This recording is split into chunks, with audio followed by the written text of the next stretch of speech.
Yeah, just taking a little stroll here in the Leesburg area here in Florida. And we're at Venetian Park. And just want to take a little stroll just to talk a little bit here how I became a YouTuber. It wasn't something I really had planned, but it was something more of an interest. I've always had an interest in video and film, and kind of laid me in this direction as a YouTuber. Now, I'm not a big time YouTuber right now. I started out 2 years ago. So with that being said, everything is fairly new. I'm trying to build up my YouTube channel, and basically how I got started was that many years ago as a kid, I had an interest in sci-fi. I love sci-fi TV shows, sci-fi movies, and I'm just kind of looking over here at the lake. Beautiful scenery. Beautiful day. Gorgeous day, actually. And you gotta love these trees. Definitely. Gotta love these trees. Yeah. I sure do. This place is pretty big, so this is my first time here. So I'm not fully aware of everything that is in this area. So we're just going to do a walkabout and go from there. But as I was saying, I started out, I was a sci-fi buff as a kid. I love sci-fi TV shows, I love sci-fi movies, and after a while, I thought, I wanted to make a sci-fi film. That was not a big film, a movie production film, just as a hobby. So my parents had an 8mm movie camera that I had used. I found it stored in the basement along with a movie projector. I took it out, I bought some film, and met myself and some friends individually. Each friend and I would make a movie, and it usually turned out to be a sci-fi movie. It was usually a movie about space, because I was into Star Trek, Star Wars, Space 1999, shows and movies such as that. And I thought, you know what? I'm going to make a sci-fi movie. With that being said, I didn't have a big production. It was all, hobbies and so forth. And just want to look over here. I mean, look at that scenery. Beautiful lake. And over there's the volleyball court. No one playing volleyball here today. But I had two sisters that had, I would use my sister's Barbie dolls, and I would use G.I. Joe dolls, Ken dolls, and those were the animated actors in my movies. It was stop motion movies. I would use that for my movies. And of course, back then, it was all silent. So there wasn't any sound. So I didn't have to add any sound. I didn't have to use any voices. But that's what I did. I used that stop motion photography for my sci-fi movies.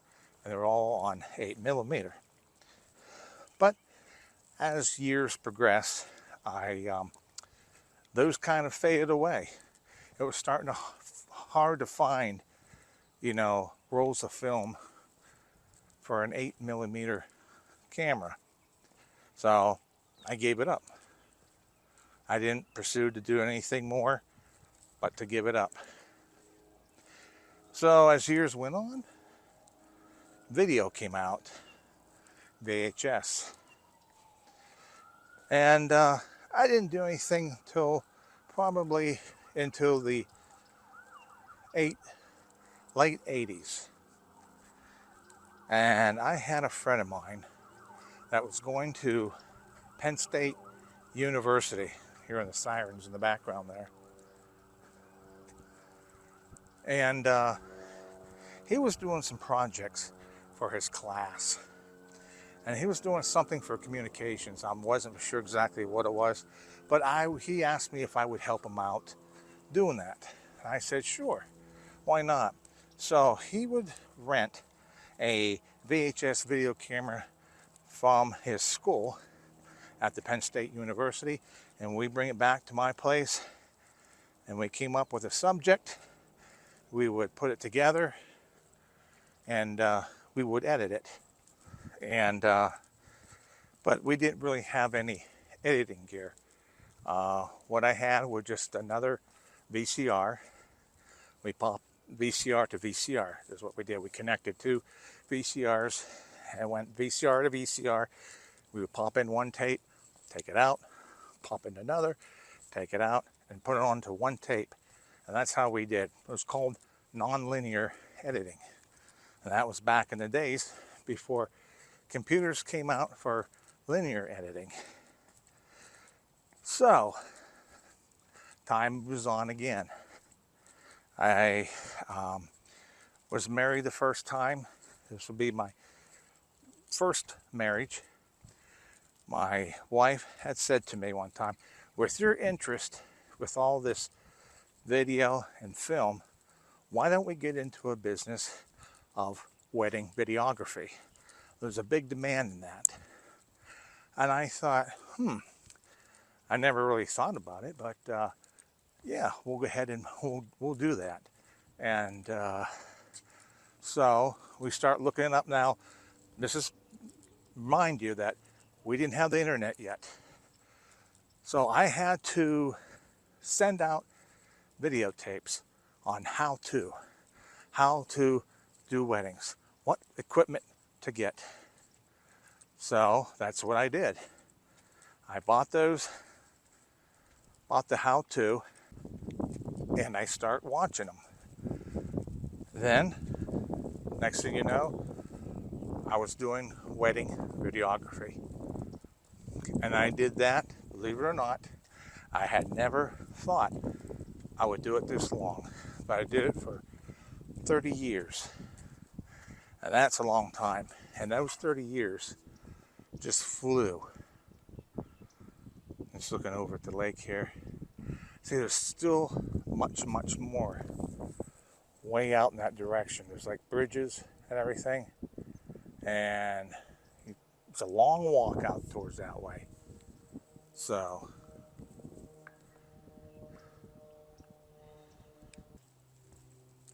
but yes, I've done wedding videography for 30 years, which I thought I wouldn't even do 1 year. But as time went on throughout those 30 years, technology started to catch up quick and fast. So which means I had to keep purchasing new equipment to try to keep up with the Joneses. You had to. When it comes to competition, you have to. And I did that. And then it got to a point where they always say bridezillas and mothers, or mother gazillas, I don't know how they said it, but bridezillas. I think there was more complaining from mothers than there were brides. And I think the mothers were more disappointed on certain things. Not that my videos were bad. I mean, very, very rare that I get a bad review from anybody. And I'm going to say, the complaints I got out of 30 years, I probably got, I'll say 4, maybe 5 out of 30 years. That's not bad. So, and some those complaints were ridiculous. It was stupidity. And you try to explain to them, And some of them got it, some of them didn't. So, but I decide, you know, after 30 years, I had enough, and I decide to give it up. So, for 2 years later, you know, I have 2 sons now in their early 20s. At the time, they were watching YouTube videos. And I would stop and watch some of the stuff that they were watching. And some of the stuff that they were watching, to me, some of it was absurd, stupid. And I'm like, who watches this crap? And they say, Dad, this guy here, he's making millions of dollars. I said, what are you talking about? Yeah, he got over 1 million views in 5 minutes. I said, no way. And sure enough, when I was watching the video, they showed me. I'm like, are you kidding me? People are making money off of YouTube? Now, that's not the reason why I got into YouTube. It was like, I'm going to make money. No, you have to have a love and a passion on making videos. Something that you always did, probably throughout your life, or, you know, that you've been doing it for a good while. So, because if you're just going to go on YouTube to make money, it's not going to work. Like I said, you have to be passionate about it. And in the beginning, I didn't know much about YouTube. I kind of did some YouTube channels, okay? And for this channel, I would do a video, then I would load it up, then release it for YouTube. But I wasn't consistent. I would do a video here and there, maybe load the video up 1 week on a Tuesday, maybe another time it will be a Saturday night, maybe another time it was a Wednesday, but that wasn't the way to do it. You have to be constant, you have to be consistent.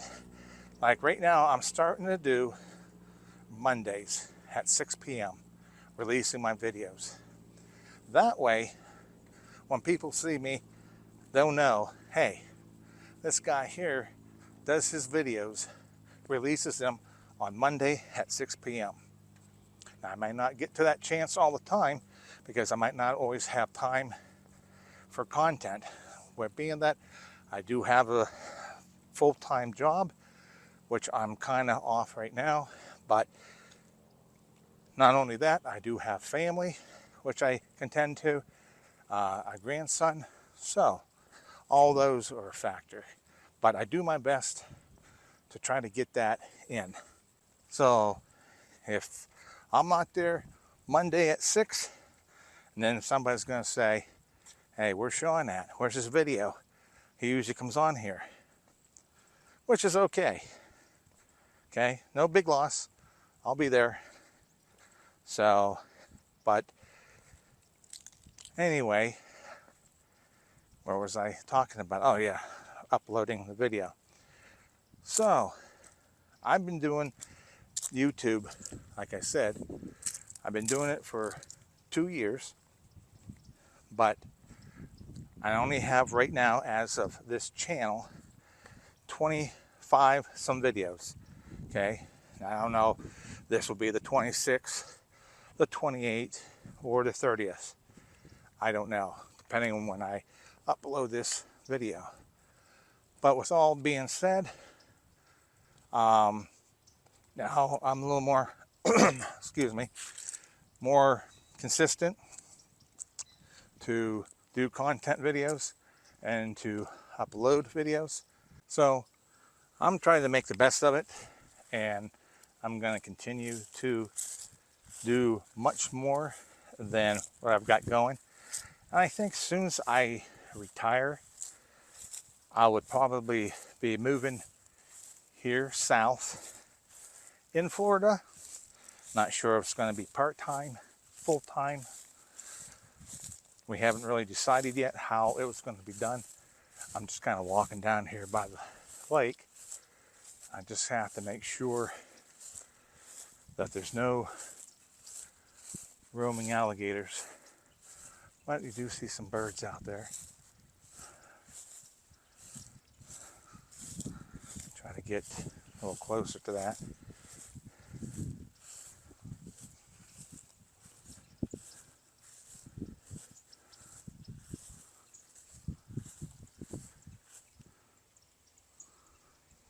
Get a close up of that.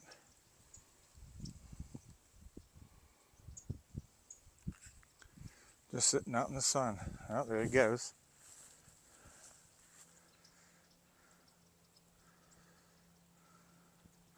Spooked him away. Other ducks and birds.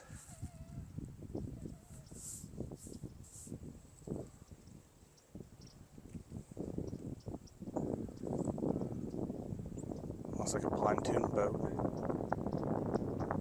cruising on by.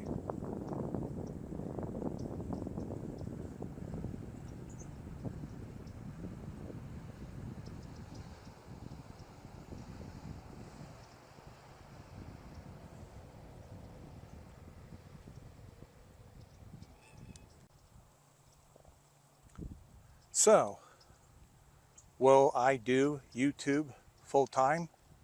Perhaps. See how things go in my lifestyle. That's what I kind of like to have planned. And maybe that I will do a YouTube channel full time, be a big YouTuber. If not, no big deal. I'm doing it for the fundamentals. Yes, getting paid for it would be nice. And maybe I'll get a little chunk of change down the road. You know, something a little extra, nothing significant. Now, who's to say?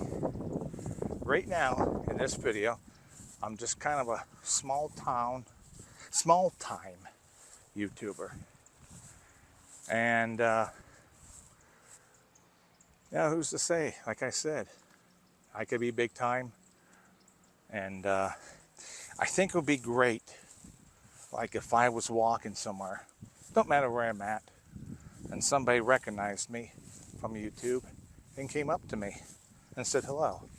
That to me will be a payment of appreciation.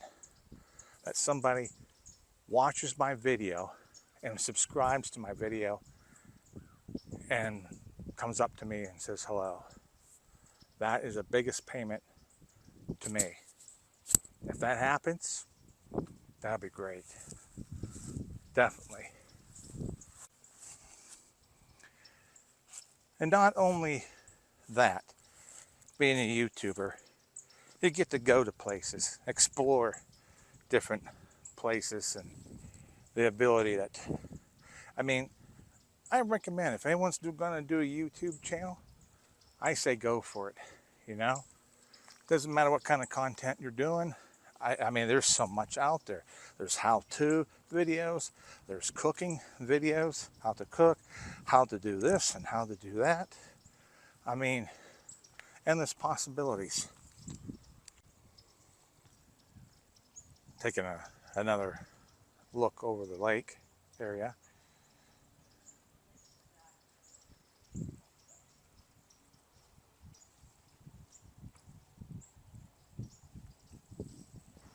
And like I said, you can become a YouTuber. Anybody can. I mean, look at me.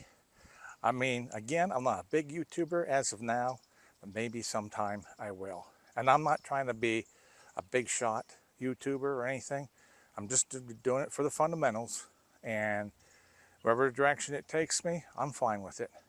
But until then, this is a short video. Until then, thanks for listening to my story on how I became interested in YouTube. Remember, you just have to have a passion and an interest in it. Don't do it just think you're going to make big money, because it's not going to turn out that way if you plan it that way. Okay? So, until then, I'll see you in my next video. And again, please subscribe. That's another thing to do to help my channel. And if you're doing it with anybody else's YouTube channel, do the same. Thanks for watching. A little bit of a bonus footage here. Some beautiful homes. They're up this way with the trees and everything. Man, the scene here, beautiful day. Absolutely beautiful. I mean, who wouldn't want to live down in Florida? All these people that says, oh, it's too hot, it's too muggy, full of bugs. Hey, I'd rather deal with that than the cold, blistered winter. That's for sure.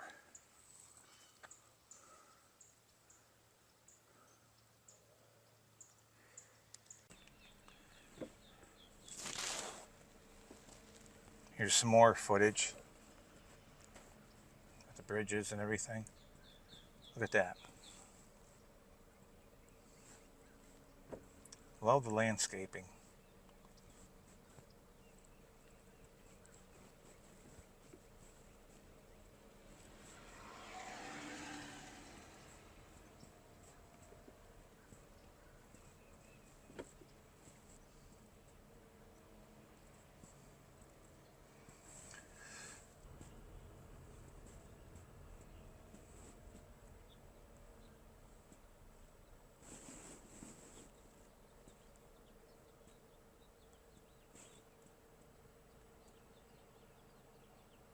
That's it.